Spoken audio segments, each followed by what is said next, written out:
मैं दिल्ली के लोगों को ये आश्वस्त करना चाहता हूँ कि हमारी अब लगभग 10 साल हो गए सरकार चलाते हुए।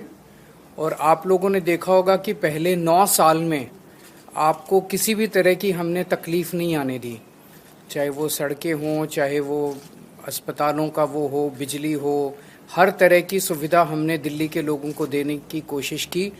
इनफैक्ट पूरे देश के अंदर जो सुविधाएं आज दिल्ली के लोगों को पिछले 10 साल से मिल रही हैं, वो उस किस्म की सुविधाएं पूरे देश में कहीं नहीं मिल रही हैं। लेकिन पिछले 1 साल के अंदर आप देख रहे हैं कि किस तरह से एक के बाद एक मंत्रियों को जेल में डाल दिया इन्होंने, दिल्ली को ठप करने की कोशिश की, दिल्ली के काम रोकने की कोशिश की, दिल्ली सरकार को डीरेल करने की कोशिश की।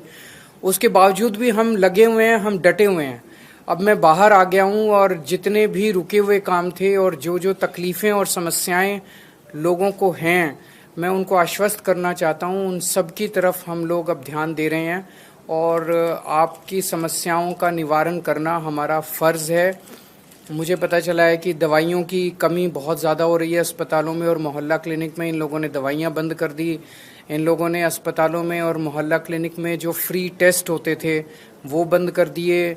इन लोगों ने जो फरिश्ते स्कीम होती थी, जब किसी का एक्सीडेंट हो जाए दिल्ली के अंदर उसको फ्री इलाज होता था, वो बंद कर दिया। इन्होंने सड़कों का रिपेयर बंद कर दिया। इन्होंने ओल्ड एज पेंशन बंद कर दी। इन्होंने इस तरह से कई सारे काम हैं, कई होम गार्ड्स की और कई लोगों की तनख्वाहें बंद कर दी। वो सारे कामों पे अब हम लग गए हैं। जो जो दिक्कतें जो काम बंद किए गए, आतिशी जी से मैंने कहा है ये हमारी सरकार उन सारे कामों को चालू कराएगी और जो समस्याएं लोगों को हुई इसकी वजह से, वो अब समस्याओं का निवारण करने की कोशिश करेंगे।